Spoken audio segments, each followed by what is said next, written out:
Hello, welcome back to another episode of the podcast. I hope that hello wasn't too aggressive and over enthusiastic. But of course, I'm coming to you at a time where it is the Festival of Lights in India. Diwali, Deepavali, whatever you want to call it. It is an interesting expression of the Indian spirit, if you want to call it, man. Because you put it in perspective, right? There are people who are in war-torn areas right now. Maybe if you want to look at Ukraine or Syria or maybe parts of Africa, everywhere in the world, and there are live shells and live missiles be bombarding their cities, their towns, their villages. Yet we don't have that problem. But for a few days every year, we want to recreate that situation and make a shitload of noise to celebrate the victory of good over evil, to banish the darkness, to beckon the light, the positive, the happiness, and make a fuckload of noise. But scare the shit out of other animals, put all sorts of crap into the air, breathe that shit, and celebrate good over evil. Yeah, that's how you do it, Indian style. But yeah, I don't understand fireworks. I know there are fireworks everywhere. Every country has its firework displays. So of course, some countries like Singapore it's more controlled. It's like all of you must line up height order, in age order, from nationality order, and we will light off a few fireworks and we will all clap and you will do things in the very Singaporean way. And then of course you have more wild kind of bonfire kind of night. What is that thing called? Guy Fawkes, whatever thing in the UK where they burn shit up. But I think on such a large scale, chaotic kind of not chaotic in a bad or good way, but just chaotic as in like unorganized celebration, if you want to call it, or an expression of happiness or fucking festivities, whatever the excuse you use and whatever you will kind of take to soothe your conscience or to justify spending money on these things. And yeah, of course, they're like child labor made that. Some people are like, oh, noise pollution. But it's just such a messy few days. It's just loud. And I mean, I find it personally annoying because it's just that my hearing. And I think every year during this time on the podcast, I talk about it and how annoying it is. It's just, for me, it just overwhelms me, man. The sound is, and I think every year it's getting louder and louder. And I wouldn't be surprised someone just, fucking great time to slip in a nuke, right? Just, which one is that? Is that the Lakshmi bomb or? And actually, there were bombs when we were growing up called the atom bomb, like the small one, and it was pretty loud, but pretty rich, right? Just these kids running around like me, going, "Oh, I'm an atom bomb," and what if you actually slip in a fucking dirty bomb? And people are like, what is that? That neighbor spent so much, he got a real good bomb. And it hasn't happened, Hope it doesn't. But just saying.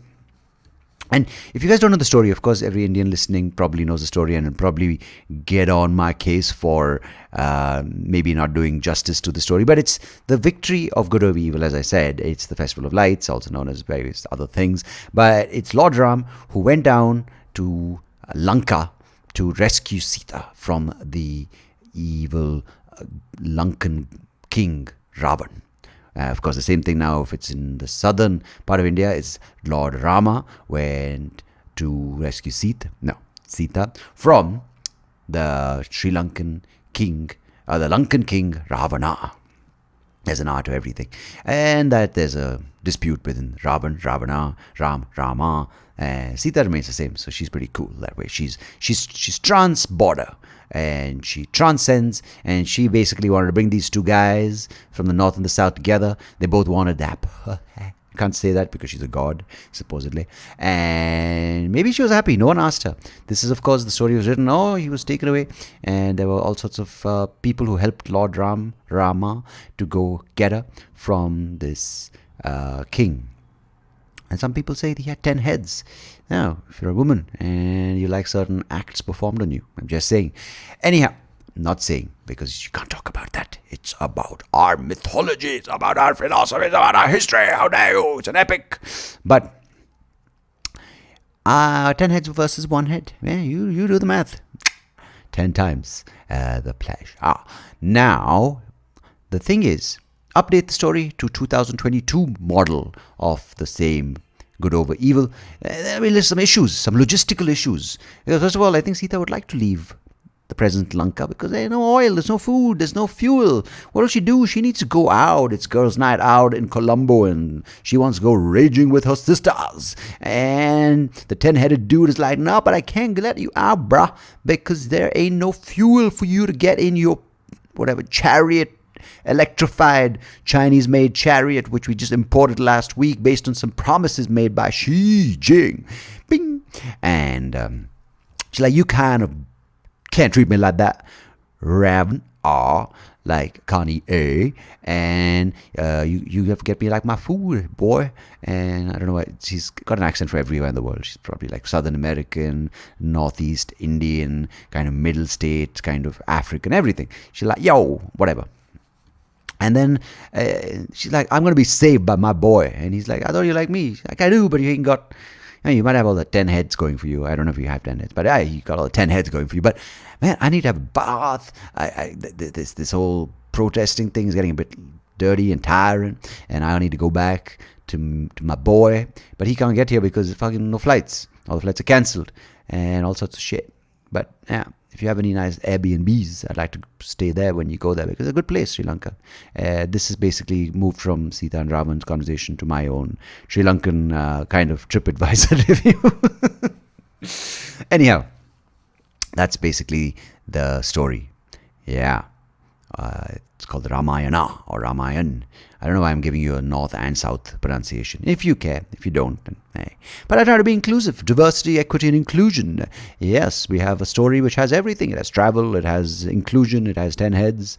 Yeah, it's got a fuel crisis. It's got an economy in crisis. It's got people who are gorging at the cost of their people. It's got oppression, it's got protest, it's got revolt. What a great... I think it should merge a Ramayana 2.0 or a 2020 2.0, which involves all the present stories and has everything up to date. I think we need to update these stories. Every book which is about 2,000 years old or older needs to be updated to have some current events. You need to have the hipsters and the shakers and movers and shakers of the time that the reader is covering. Because otherwise I feel, these guys, they seem like, oh, great people, but who knows their own quirks.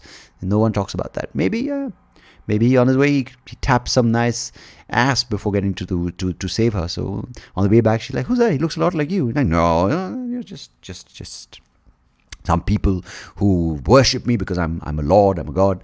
But he looks rather a lot like you, Mr. Ram. He looks a lot like something you got up to, eh? We need to do some stuff on the layover to Lanka because it's a long trip and you're getting bored with your monkey friend and your brother, and things got a little heated in the overnight, tavern where you stayed, or whatever the equivalent of tavern is in the Indian tavern, or the shala, or the shal, or the school. I don't know. I'm just putting it out there. I'm not an expert. I'm not an Indian history buff. I'm just trying to draw the world in a paintbrush of relevance and contemporary candidness. No clue. Just wanted to say another word with C. Anyhow, that's my story. And if you don't like it, write your own story. Today's episode is a conversation with Mr. Olaf Meynecke. He's from Germany originally, but now settled in Australia. And he's a marine biologist who works off the east coast of Australia studying humpback whales. A lovely gentleman to speak to about, I've been reading a little bit, and I say that a lot on the podcast, but I actually read one which was a fictional piece by David Hewson called, I forgot the name, as you do when you just are about to mention it. But what is the name of that book? Devil's Fjord. Yes, it's set in the Faroe Islands. If you are not aware of the Faroe Islands, it's in the Kingdom of Denmark, but it's got its own rules. It's got its own government. I think so. I don't know anything about the Faroes. But this book basically surrounding the Grind, which is an annual tradition in the Faroes where the people of various towns go and they basically butcher, if you want to use it, or they hunt, or they gather these pods of pilot whales, which aren't like regular whales, because pilot whales have teeth, apparently, like dolphins. Pilot whales are dolphins, a family of dolphin. I don't know. You'll find out, because I asked Olaf this question on the podcast. And they basically have this tradition in these islands. They also have whaling in Japan. So I asked him uh, about these countries, these cultures, which are on the coast. Of course, in the past they depended on whale meat for survival, but how that has evolved and why it still happens, and the reason why these whales are specifically targeted, the patterns of migration, the nature of the ocean, because of course we think of the ocean like land. Like, it has borders, it has certain physical, it has certain borders based on laws and governance and sovereignty. But the ocean is absolutely different, because there's no sort of wall separating. It's an entire sort of bed that grows across the globe. So why and how do whales view it, right? You might say, oh, it's an Indian humpback or a Chinese humpback, but the whale's just like, it's the same fucking ocean. I don't have names like Pacific or Atlantic or whatever. So we talk about that. We talk about what he's studying and how the whales and basically marine life is being affected by the change in ocean temperature and all the various things that man and women and human beings are doing to it. So all in all, very informative and a very interesting conversation. It's positive signs, and there's also a lot of sad shit that's happened, but the idea is not to have a bias against anyone, but to try to understand. And of course, people who will have a bias will have a bias. Not my place to change it. But it was fun chatting with Olaf, and I'm sure you'll enjoy the conversation. As always, I appreciate you tuning into this podcast. Till the next episode, goodbye, God bless, take care of yourselves. Cheers. Here's your conversation with Mr. Olaf Meynecke, only here on the SoapyRao Show. Cheers.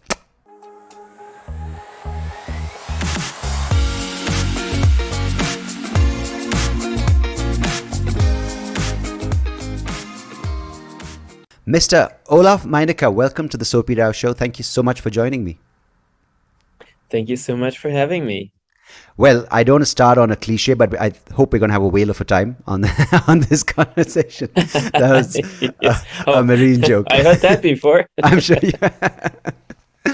Wow, I'm so fascinated because just day before yesterday, or maybe a couple of days before that, I read about the entire sort of the pilot whales stranded on the beaches of Australia. And then Somnath messaged me and said, Olaf has agreed to do this. And I've been in this space, as I told you before we started, where I'm kind of confused. At the same time, I don't want to point fingers and blame when it comes to the whaling issue, right? Whether it's with whaling in the Faroe Islands or in Japan, or with these pods being found stranded, or with the water temperatures affecting certain species within our oceans, and also how certain oil rigs or drilling operations are affecting with mammals and especially whales and their communication and their mating patterns. But there's so much here, but at the same time, ignorance can also cause unnecessary blaming and hate, and I don't want to be in that space. So, first of all, really appreciate you taking the time to talk about your work and what you love doing. So, maybe we can start with this idea of where we stand today with the not just the climate overall, but the landscape or the seascape, and how it is for our marine mammals. Yes, absolutely always love talking about whales in the ocean, of course. And you said the word ignorance, and it's always the citation from Sylvia Earle, who, for everyone who is not a marine person, is the David Attenborough of the marine world. And so she says, it's the greatest threat to our oceans is actually ignorance. And the reason for that is simply because we're more connected to land, because that's where we live. We're not Yeah. ocean mammals, so to bring the ocean closer to people is quite difficult. And there is so much happening in that marine environment, not only like on the scale of what what biodiversity and what we actually have there and what we might be losing, but also in terms of changes that are happening right now, where we're seeing, it's the ocean that affects the climate on the land. So the Mm, ocean absorbs 90% of the heat of the world. So it's, the ocean is the driver of everything on this planet. mm, And while we live on land, we're completely dependent on whatever is happening in the ocean. And so, in some places like we see it here on the east coast of Australia, we see temperature increases of like 1 degree or so in the southern parts, and that actually is massive. It's a lot of energy that suddenly is there. So we're seeing this climate change effect, of course, on the oceans, with big consequences for marine life, including my whales and dolphins, and then we also, of course, have all the other factors in there that include noise pollution, plastic pollution that we always talk about. So all that is additional to the major big picture of what the climate change might do to or is doing to the ocean. mm.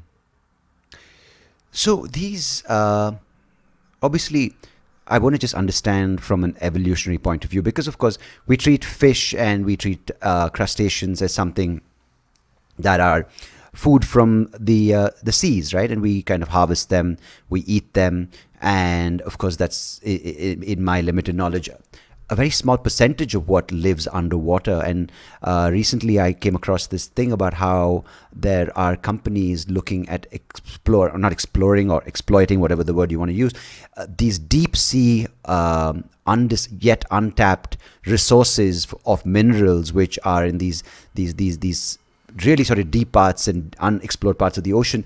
But while we know something as shallow as something, not shallow, but I mean from a depth perspective, something easily found in the shallows, to something we don't know at all, which could be 8 kilometers or how many ever kilometers below the ocean. It's such a vast world underneath our feet, or underneath these waves that we so kind of trivially call the ocean. But what is happening down there? Because it's such an ancient world. So these mammals we call dolphins, or we look at the seals, or how are these species, uh, when it comes to, compared to human beings and compared to the land-based life that we sort of have captured, how much do we not know rather than know? Yes, I mean, I always so I study humpback whales, which is Hmm. the most well-studied baleen whales are the ones that don't have teeth. Right. So Oh, they don't the have teeth. most Oh. well No, so they just have these balenes, basically made of keratin. So it's what Mm. fingernails are made of to Right. filter. So they're kind of filtering their food, and they're like blue whales, which are the largest animals on Earth, and so they are the most studied ones, the humpback whales, and yet, I mean, we don't know what most of their actual behaviors actually mean, and we haven't encrypted their language.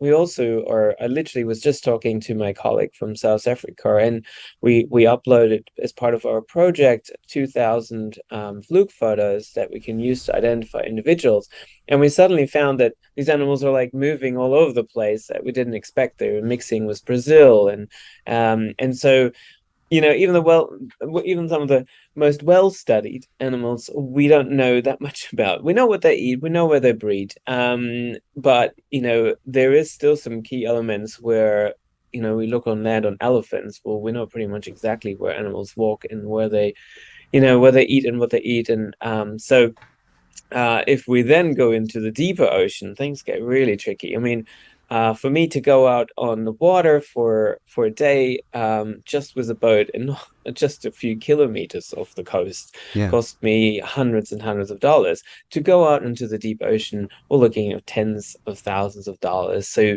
it's the cost that limits us to do more research, and of course, there is a lot more constraints. You've got the pressure that you need to deal with, and you've got the low light conditions. So, and how do you actually extract information from there? Of course, we are starting to understand and which is, sadly sometimes was related to the gas and oil exploration and deep sea mining, and also deep sea fishing. There is some information that has come out from that tells us something about deep sea corals, which are just like some amazing corals that are literally growing in 1,000+ meters. And they feed on plankton instead of using light. But there is some information from certain parts of the ocean where we sort of at least know, okay, this is what the seabed looks like, and this is sort of the substrate that we're looking at, and we're bringing up, animals that, still there's like a huge range of marine life that we haven't actually described and identified from the deep ocean. So that's why deep sea mining is something like, well, it's like, well, we were expecting things from a place which we haven't actually understood yet. So there is a risk. Because it's fascinating. I mean, I respect a lot of the explorers who go to places which I probably don't even have a sense of courage to sort of just say, you know what, I'm going to go down this path where no human being's gone before and see and let's just check out what's there, right? I mean, it takes a lot of courage, but a lot of our approach in the past has been very brazen, right? Like you go, you conquer, and that's the word, right? We conquer the wilderness. And as a result, you kind of treat the wilderness, or what you find there, as something which needs to be tamed or which needs to be controlled and humanified, or whatever the approach is. And similarly, can we? I mean, if you do that with the ocean, see the on land things. You have radar mapping, you have satellite imagery, and still we sometimes get it wrong. But when you go to, like, say, something which is 9 kilometers below the ocean, as you said, there's constraints of light, there's pressure where we can't even sometimes get submersible down that far, and the cost is that high, and you say, okay, it's cost me $1 million to see this part, but maybe literally 100 meters away, the entire terrain changes, the entire sort of organism, life form changes. So you can't just make a blanket survey, right? So how has it been, the approach to discovering our underworld or the water world at that depth? It is, I mean, at that depth, there has been some explorations to that depth, but of course, I mean, this is mostly about achieving that depth, and there is not much time that you can spend with sonar.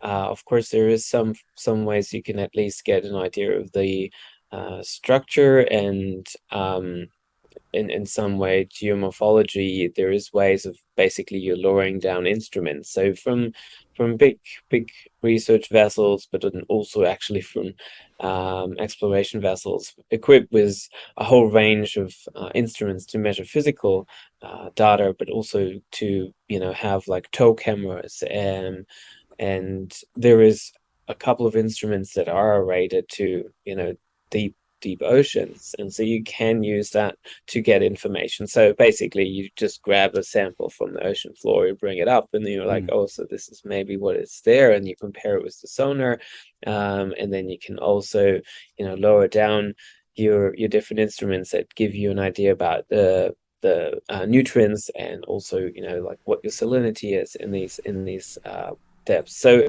then you've got your visual forms as well, where you can, like, we used deep sea underwater tows, so you actually have it's like a sled that you drag, Right.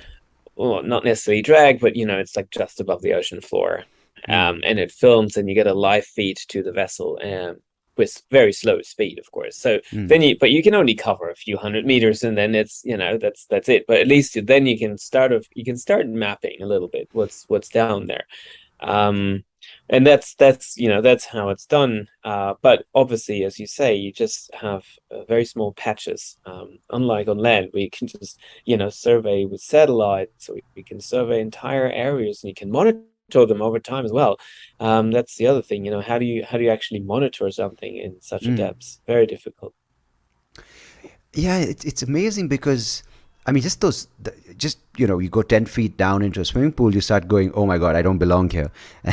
And then you kind of are talking about depths with 1,000 meters plus. So clearly, I feel this is something like understanding a sentient being whose context you have no clue about, right? Not you. I'm saying generally human beings, when we try to understand behavior of especially mammals in the water, like it's quite fascinating because we kind. I'm trying to look at it like, oh, there's a whale in the Indian Ocean, so that means it's near India, but isn't it all connected underwater? Because I was reading, like, I think whale sound travels miles and miles and miles underwater, and I'm fascinated to know. So, is it that a humpback whale only can communicate with another humpback whale, or can all whales communicate across? Is it the word species of other whales?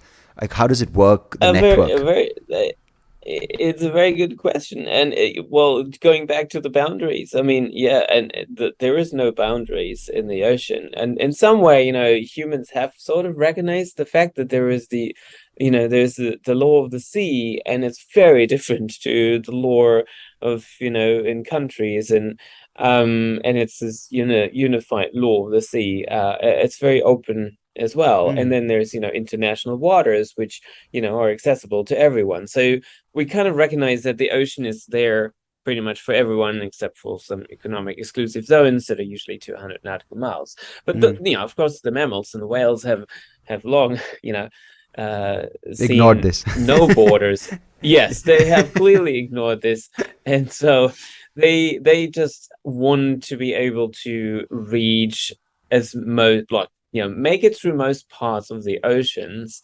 Mm, to either feed or find the right breeding ground, or find their mates. And so, yeah, communication, sound is the key element for all marine mammals in water, because vision isn't actually very important. If anyone has ever been diving, you will know that if you've got visibility of 5 meters or maybe 10, well, that's not really far you can look. So mm, it's not going to help you to find out what's going to be 100 meters away. So mm, hardly ever you'll be able to even see 100 meters away. So there's nothing like on land where you can see, miles and miles. So mm, they have developed the sound as a way of finding food, communicating with each other. And the good question is, do they actually can communicate cross species? mm, Well, we don't know really. I'm sure they will hope that they can hear each other. There is no question that certain frequencies are definitely audible to a whole range of other marine mammals. But do they actually know what those frequencies mean? And is there confusion about what one whale was just saying, and then it was just another species? We do know that they actually have, like the pilot whales, they have individual calls. They actually know each other literally by name. whoa. And that's why, when we look at these strandings, there's a lot of confusion when you've got 300 all calling out at the same time, and everyone is like trying to find out where his mate is. So, Mm. it's a sound is the actual form of communication and survival in the ocean for marine mammals. And actually, there's a lot of fish species that use sound as well, and there's shrimps, and so it's sound. Sound is all that matters a lot in the marine environment. Yeah, it's fascinating to understand, you know, this language thing, right? Because we kind of, the moment we say language, we automatically think it's, English or French or German or terrestrial based boundaries, even, right? Like the moment you say a language, it's associated with a certain national identity or a Yes. certain region. But it's remarkable that, we have the arrogance to go, a tiger found in India is the Great Bengal tiger, and if dolphins are found by the coast of Mumbai, it's like the Arabian dolphin. But there's clearly no such thing, right?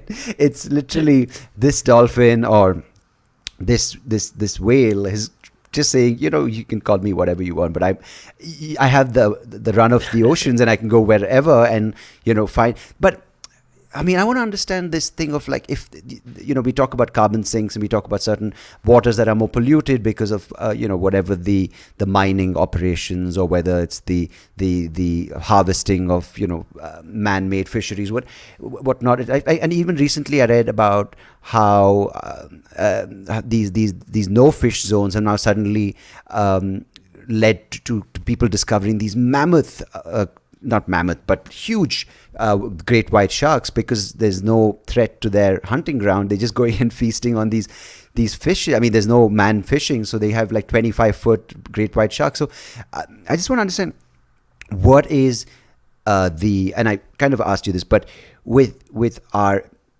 the oceans absorbing so much carbon, and you have so much oil spill, and you have all these toxins, and now just recently the gas spill happening in the Baltics. Is there any kind of pattern where you see these whales escaping that to a purer part of the ocean, or is there any part left that is so-called pure? I don't know if that's a There is question. no pure there is definitely no pure part anymore, or as what we would define pure, prior human Mm. influence. And so, the deepest ocean has plastic cups now. It's Oh. great that definitely no one needs them down there. Mm.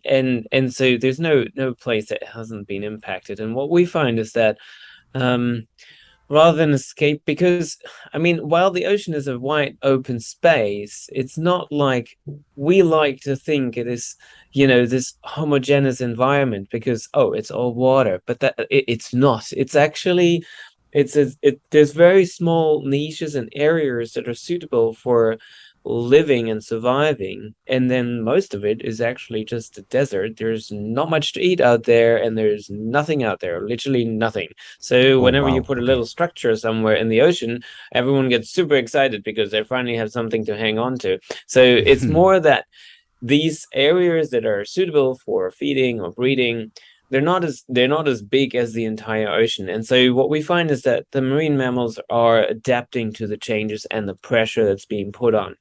A great example, literally just been out in one of our busiest sort of waterways here, and there's hundreds of boats and noise and like fishing lines and plastic, and there's these beautiful bottlenose dolphins. Most of them are female. They have decided to stay in this area for some crazy reasons, and they adapt. So they're using now the pontoons that are used for the boats to chase their fish in there, and then the fish get trapped under the pontoons, and then they just pick them off.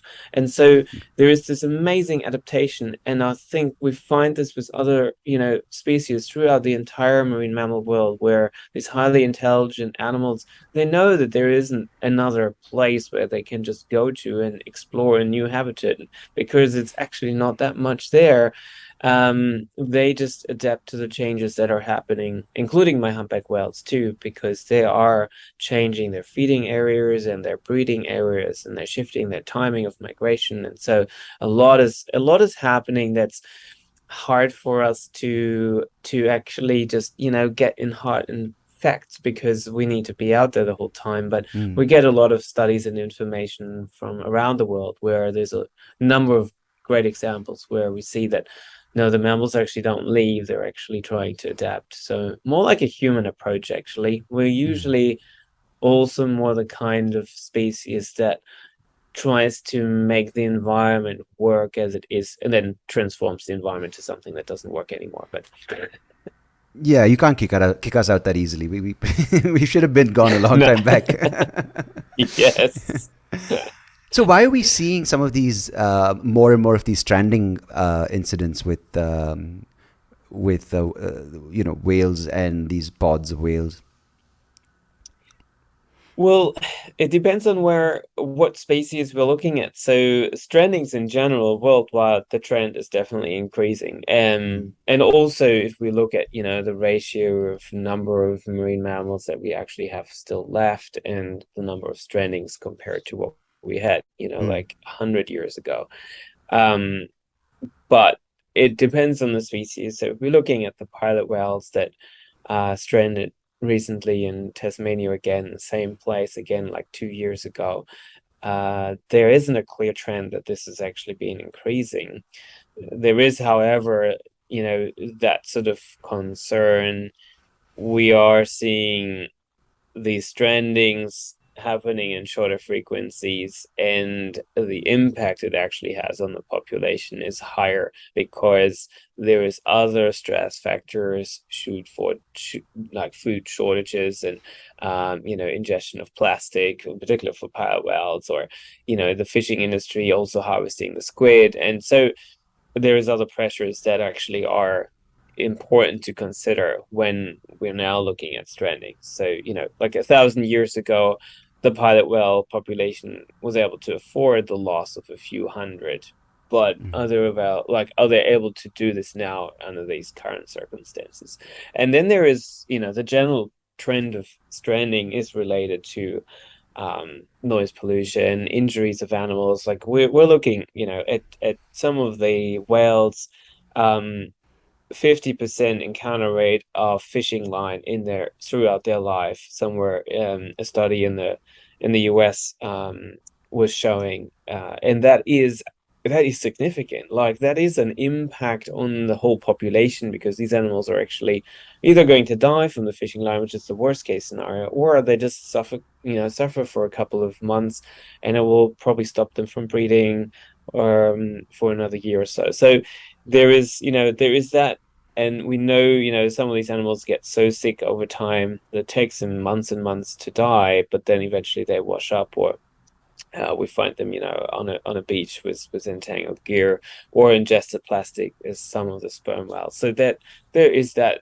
sad trend of increased strandings. But again, we need to look at the different species, and there is the pilot whales, which have always been stranding and always been mass strandings, and there's a plausible explanation for it, which is this gathering of superpods is designed to create genetic flow and a mix between them because they're usually very tight in their social groups. So they hang out all day long, and they would love to do this forever, but that's not so good for the gene flow because, you don't really want to spend too much time with your relatives. And so it's good to have a mix. And that's what these super pods are sort of for. So they're coming together at the start of spring and in the summer months to also raise their the newborns and the calves.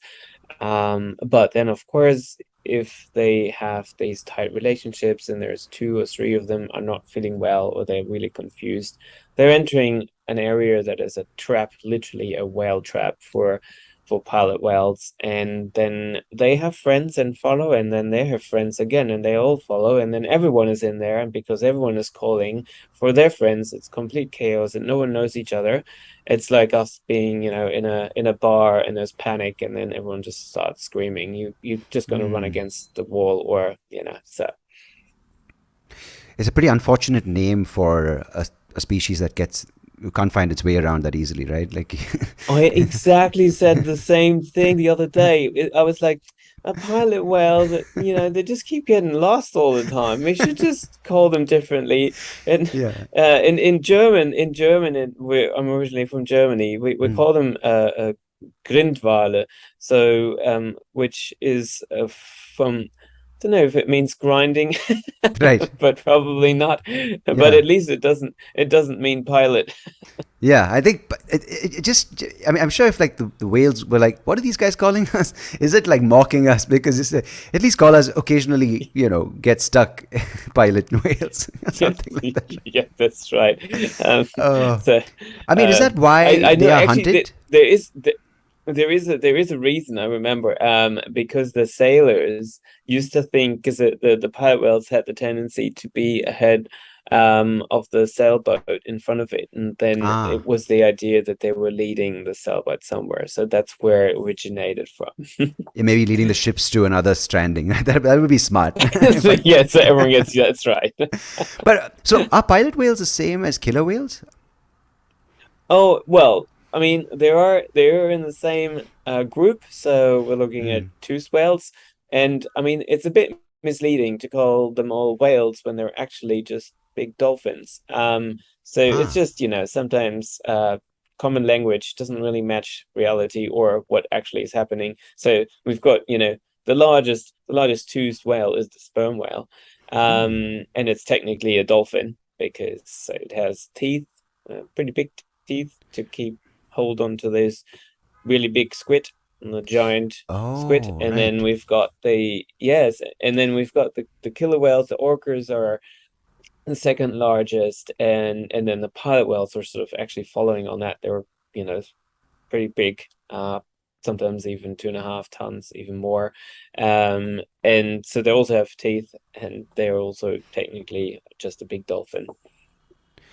That's okay. And the actual whales are the ones that kind of sift their food. They filter. They don't have teeth. They have the form. That's right. Right. Yes, Okay. that's right. So what we in our research call the classic whale is the filter feeder, the Mysticetes or the baleen whale, who they are not as they're still active hunting, but they do not need to socialize necessarily to be successful in hunting. Whereas all those dolphin species, they don't have much of a chance to survive by themselves because the prey that they're chasing tend to just swim away very fast. And you can't really, if you don't have hands and you're in the middle of the ocean, it's really hard to grab something. But even if you have hands and trying to grab something that tries to swim away from you, it's very hard. If you've ever been trying to fish with your bare hands. Mm. So, try to do this with your mouth. So that's why they have these tight social groups, because they basically just help each other chasing the prey to each other, which is an amazing adaptation to survive in that sort of very different environment to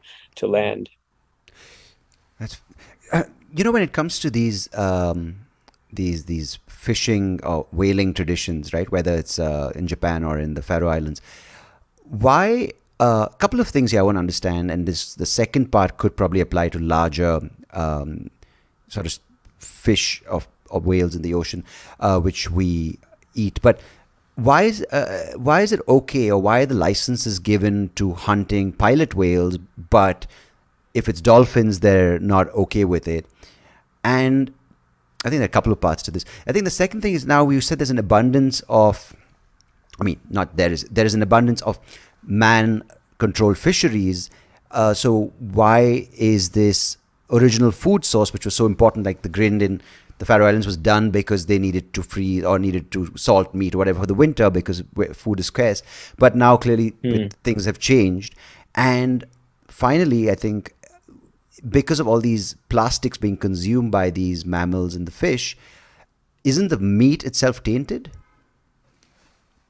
Yes, it is. I mean, there is the accumulation of toxins, which Mm. are actually, of course, originated from our activities on land, Mm. persistent organic pollutants that actually sadly accumulate on both sides of the polar regions. The way that, our global systems design is that Mm. actually those particles are being concentrated on the poles, and they concentrate in those feeding areas for some of Mm. most of the whales. And so there is the fact that in that fat tissue where all the fat is being stored is also accumulating the toxins. And so Mm. it's actually quite unhealthy to eat this. And in some regions, it's actually so bad that it's dangerous to consume. Um, and of course, I mean, at fish with fish is exactly the same thing. It's just they have a short lifespan and they don't actually accumulate that much fat in their tissue because Mm. they don't have that warm blooding need to store temperature. Um, but it's the same issue. Bigger fish, of course, will accumulate more of these toxins, and it depends on the region, on where you obviously go to. But we know Mm. that in some regions you've got more than 50% of the fish have plastic in their tissues already or in their stomach. So Mm. So yeah, could you talk about the earlier part, because I kind of just sort of loaded a lot on your plate before, with the distinction between dolphins and pilot whales, and also why these traditions are being so strongly held on to. it's something I thought about the other day because I've got this discussion, of course, every time I'm talking to people here or running one of my expeditions, and it's interesting that, for instance, a nation like Australia, if you would go out here publicly and you would say, look, let's just hunt and shoot dolphins and whales, you would not survive for very long, like in Mm. the political arena. Like, there's not one politician who would do this and who would actually, you know, go out and make such a statement. Like, everyone here is actually loving whales and dolphins, and they're really highly protected. And so I'm like, why is this? Because Australia is a young nation in the sense that, the people, unfortunately, the majority of people who, well, it's changing, but like, we all know that obviously the traditional landowners haven't been in governance so far. And so there is this sort of new culture that doesn't, there's no history of, no clear history of hunting whales. So even though it is actually a whale hunting nation here that stopped whaling in like the 70s, so not Mm, that long ago. But it's not embedded hundreds and hundreds of years ago, like where it's like, whoa, we've always been hunting whales. So you go to Norway, which is, mm, one of the richest countries on this planet, and the excuse for going out there and hunting whales is it's because tradition. And I think, it's embedded in the society that this is what we used to do for thousands of years, and so we've got the right to do so.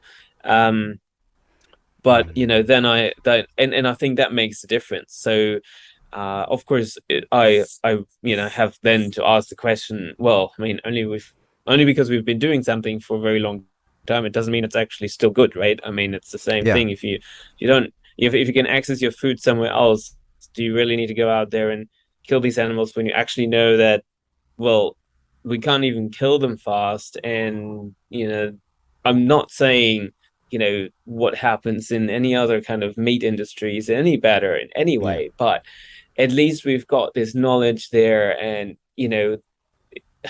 yeah, it's not necessary. Like, Mm, we have other ways of surviving, and only doing this because of tradition, I don't think that's actually justified. mm.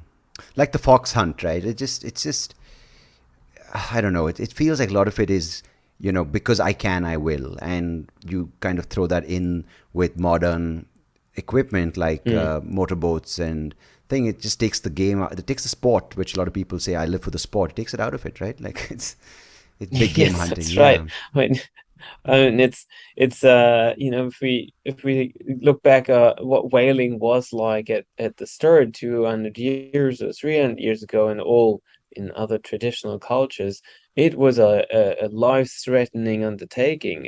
yeah, It wasn't possible to get more than one animal, and there was always a very good chance that a few of the people went out and never came back again. So it mm, was a very different thing, and no wonder it was so embedded in the culture, because it was so dramatic and it was yeah, so important for the society and for the village, that if they finally brought back actual meat and food, well, that was fantastic because it meant survival, but they also lost probably people in the process. So mm, I do understand the importance, but I think, there is a need for a cultural shift, of course. And like here in Australia, traditional landowners, they did not actually actively hunt the whales. They just waited for them to wash up when they're stranded, and it was actually a food source and a valued one.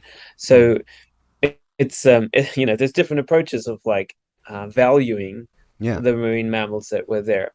Um, and yeah, and now, I mean, obviously we see it around the world, like that has changed. Whaling isn't really very popular in most nations, therefore whale watching is. yeah, Um, and so that's, I mean, that's a great way of cultural shift, and it's fantastic. They can see like, oh, like in nations that don't have that long history, or that sort of deep embedded history of whaling, it was easy to shift. Like here in Australia, like that cultural shift happened within a few decades, or within like 20, 30 years. And it's like, wow, whale watching is big. It's millions of dollars and thousands of people per day that go out and see these animals.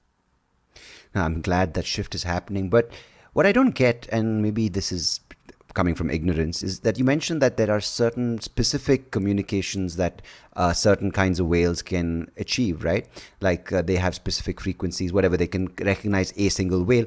So if that's the case, and if these are mammals that are intelligent and they are able to recognize threat and they're able to recognize survival, of course, um, why do they keep going back to these places where they're being hunted, like especially more frequently than other places? Of course, they might get stranded, and there are occurrences like that. But if every season there are thousands of their kind being slaughtered, why don't they communicate this threat? Like, especially if it's one whale saying, "Hey, Frank just got killed." Why, I'm not making light of it, but Yeah. if that's the communication Yes. happening underground, sorry, Frank, I didn't mean to kill you, but why, why do they keep going back to these hunting grounds? Because it seems like that's the same waterway that runs past these countries.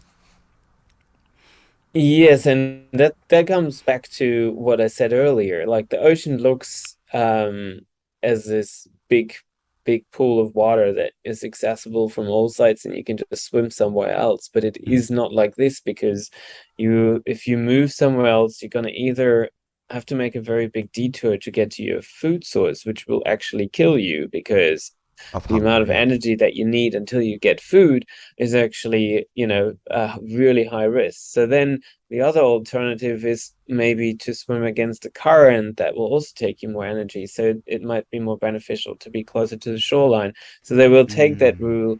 route and even with the risk of of being killed. And I think I mean, we obviously don't know, but we're pretty certain that a number of these species will do cultural transmission about dangers. Mm. We see it here with some of the with the shark nets that, they're sort of catching whales sometimes, but they only seem to be catching the young ones. So like, why don't the adults not get caught? And I mean, clearly not every single adult in their life would have seen one of these nets as a danger. So they might have been actually communicating about this and learning about it.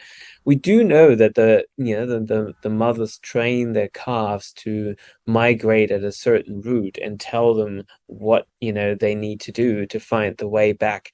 Um, and so surely they would be able to tell each other that there is a danger. Um, but it might also get lost, which is the same thing. They don't have books, they don't have, hard drives, and Mm. it might just get lost in generations quite easily. So thinking about the pilot whales, like why don't the pilot whales like have that cultural knowledge that, oh, if you go in this area, you're probably going to end up in Whale Trap Bay. Like all our cousins and friends died there 1,000 years ago. It's a Mm. evil place, but it seems to be lost because everyone in there who actually knows about it Was just killed. died. So Right. yeah, so and the few that survive, they don't have the connection that existed before to their pod. So it seems that information is just then getting lost. And Ah. then single stranding whales, they don't really have they don't meet enough other uh whales of their own kind to have an impact. So, I mean, if one whale makes a mistake because it just ended up swimming in the wrong direction, it might actually tell this to its, offspring, but Yeah. it just Yeah. be one. Yeah. Is that going to be enough to impact the whole population? Probably not. So they're all like still doing what they used to do. Um, and then I think the biggest reason, of course, is if there's a risk area, it's still often the only option to go to because there is currents or there is a longer route that will risking them to die on the way because they starve. So, that is for me the most plausible explanation as to why this keeps occurring and why do they go to an area where they were hunted before. But we do actually know on that note, though, that there has been avoidance in the feeding area, in particular through the increase of the industrial whaling, which was these steam powered boats and horrible gunships and literally a war on whales. And we know that in that time period, in particular, the humpback whales that we are studying have avoided certain parts of the feeding areas where the hunting pressure was the highest, and they have not returned to these areas, even though there was food available. And this is where you can definitely see an avoidance, and an effective one that was actually transmitted over generations. They have not returned, and they only now, in some places, start to return to these areas, or it took them a few generations or two or three. And I think that is, I mean, there's definitely some change happening in the space of telling someone not to go there because it's dangerous, but um, it's a tricky one Mm. because yeah, the I ocean was looks big, thinking, but it's There are people like you and in your field studying various aspects, right, from behavior to mating habits to language, and Hmm. you to some sense have records of the communication, right? I don't know what the right word may be, whether it's the frequencies or the pitch that they Yes. communicate. So maybe Yes. there's just an idea. I mean, this may be completely silly, but since we have all these records and we have mapping, satellite, sonar, radar, all these things, and we have AI, machine learning, and we have drones, what if we have like a solution where we plant this drone underwater with the language of a certain, say, kind of whale, and that becomes associated with a beacon, and this thing becomes almost like the savior. The drone saves these whales and takes them through all the safe parts, like almost like Google Maps for whales. All this. This is a safe area. Go through this way. Yes, safe traffic area. I Yeah. mean, I ironically, I've actually thought about exactly that. We could have sonar barriers that Mm, actually, basically tell them this is a danger zone. We mm, know that, if you would play back the sound, the vocals of a killer whale, of an orca, to most of their possible prey species, if you do that to humpback whale, they will like leave the area immediately. And mm, so it's very interesting, even though they might have never heard the song or the vocals of a killer whale, they mm. still know that that means danger. So there is the cultural transmission, and clearly because they're, I mean, intelligent, so they must have some form of, communicating this. So there would be like, certain frequencies that we, if we finally understand whale vocals in their full, with the help of AI, as it's currently actually being trialed, right? I mean, there is a really interesting study underway to see if Mm. we can decode the language of whales. So when we can find that specific frequency that tells them to just move away, that would be very helpful, because you could definitely create little warning signs for Yeah, high one stranding thing. risk areas. Yeah, I think one thing that might work is, I don't know if they've tried it, but playing Justin Bieber's music, it might scare them. Uh, He says there's a good chance that will work. Good Yes. chance, right? I don't know if it's been tried, but you can tell them it's a heartfelt recommendation from India. No, it's fascinating, this work. Such a world, and I just love the information. And uh, but how is it for you as a marine biologist? I mean, maybe just talk me through how you got into this space, and how is the world as a marine biologist? Like, how is the sharing of information? How is this thing of, is it a common interest, or everyone working towards a common good? Or even here in this field, do you have, this is my territory, don't sort of step on my foot kind of thing?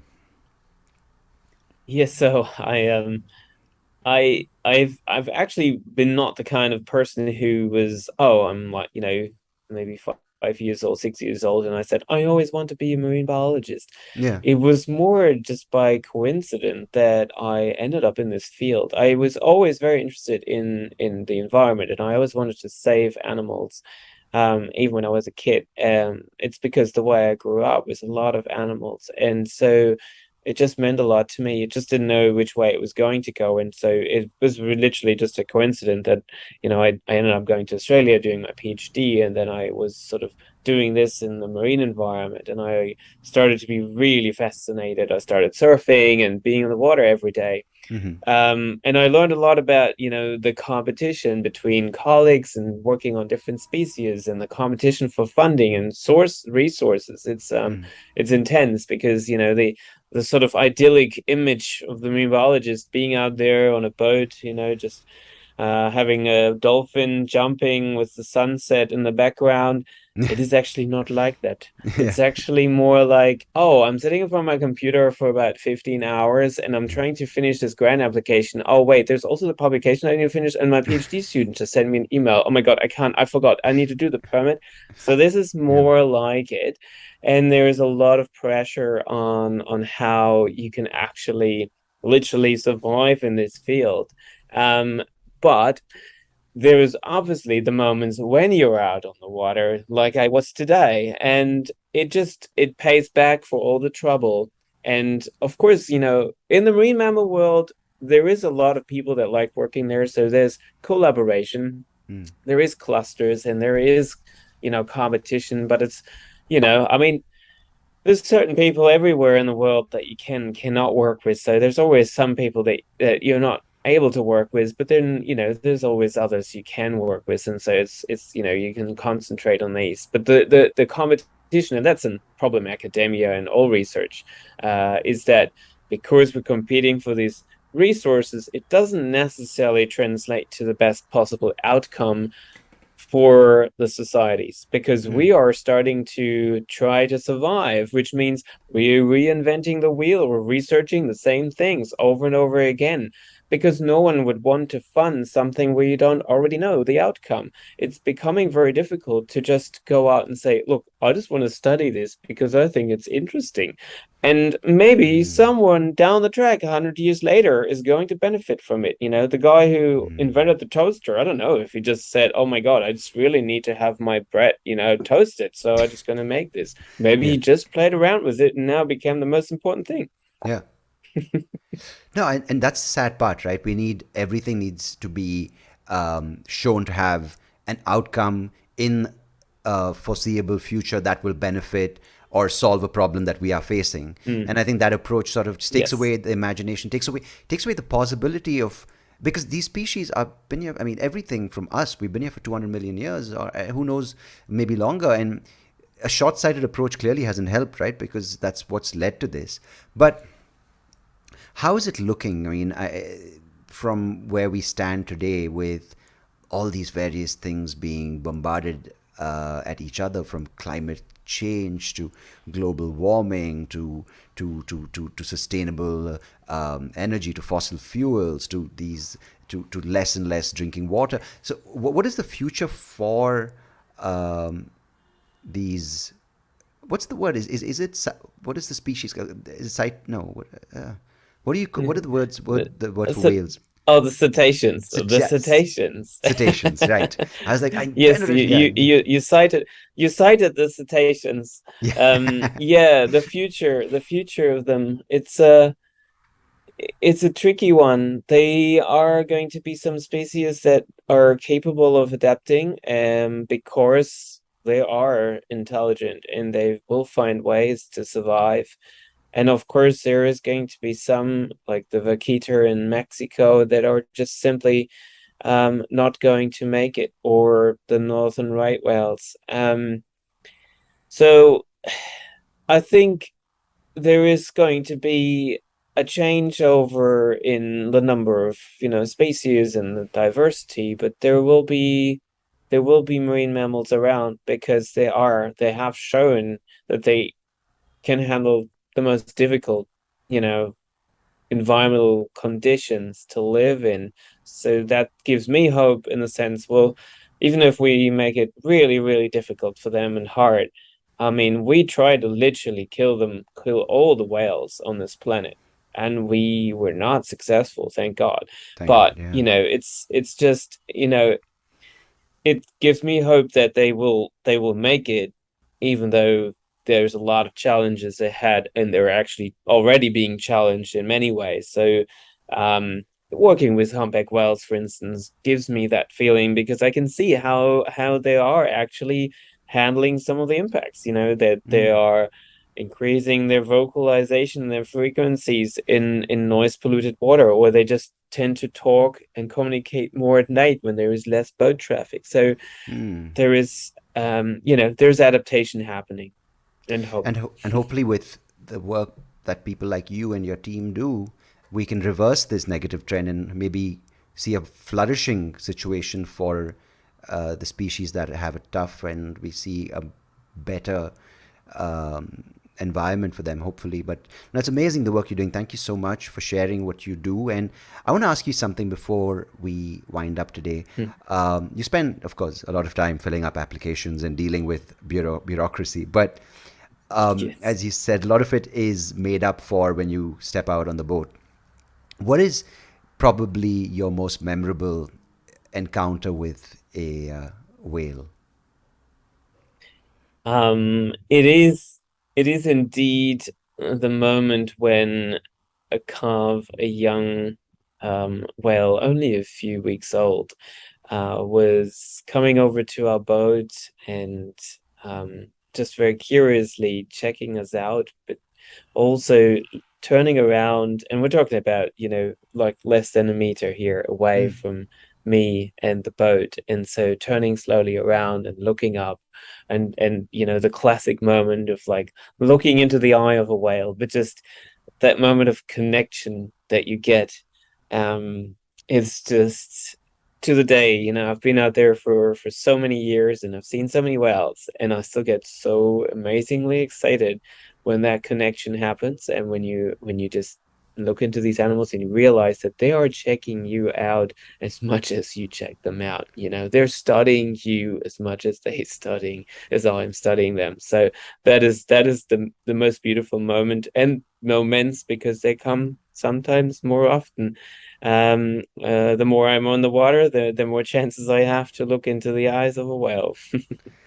Well, I hope it happens for the rest of your life, because it just sounds like something I can't imagine it, but it's just Thank you. amazing. It sounds like that beauty in something living and something that connects. Just mind blowing. Thank you for sharing that, because it must be really, really special, right? It is very special. It keeps me going to do and fill out the application and do the administrative side of things. To keep your head And it's above it's a water, great way. right? Yes, to get to keep my head above water. And it's a great way of also connecting people to the ocean, because, in those times, when we were out a few days ago and we had an animal like breach right in front of the boat as basically a sign of like, look, I am the strongest in the group. It was the escort of a mother and calf, so it was actually trying to show off that he was, or she was the protector. And that full-on breach was just everyone stopped. No one was taking photos. We had 20 cameras on the boat, but no one took a single photo. No one had their phones up. It was just looking at this gigantic animal coming out of the water and splashing right in front of us.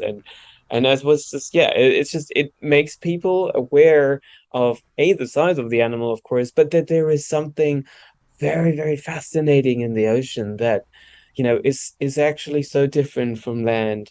And we really need to protect it. And thanks to people like you, I hope that happens. Olaf, thank you so much for joining me. And if people are interested, I know you conduct these what's the word? Maybe expeditions, or these humpback Yes, I whale conduct little research trips. Yes, research trips. So exactly. can people who are not marine biologists, or people training to be marine biologists, join you on these? Absolutely. So, I mean, I don't run many of them. I only did two this year. I might do a few more. They're a lot of fun. We have basically 3 days together, and everyone can join. We have a training session, or like I call it a little workshop, but where we get to know each other.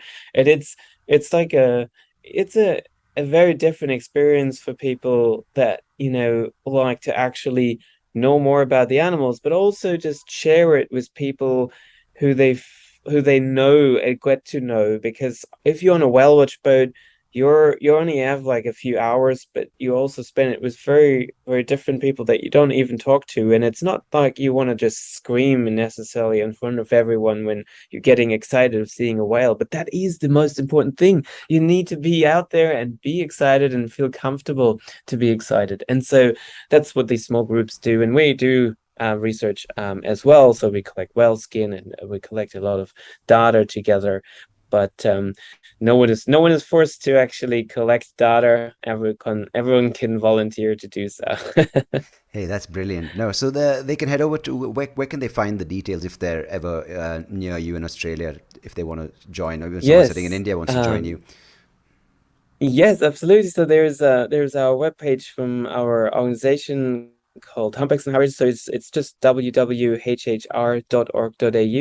and there is a tab there for expeditions, and it will Hmm. tell you all about it. and I'll put up new dates for next year. Our season is wrapping up in the next 6 weeks, but I'll offer a few more next year. So Brilliant. I'll put the link in the show notes description. I keep saying show notes like I have to sound like a proper podcaster, but yeah, I just put the link where it's found. So you can join Olaf and learn more about the beautiful world that he's immersed himself in. Thank you so much, Olaf. It really has been a pleasure and means a lot you taking the time and sharing about everything that you've discovered and continue to.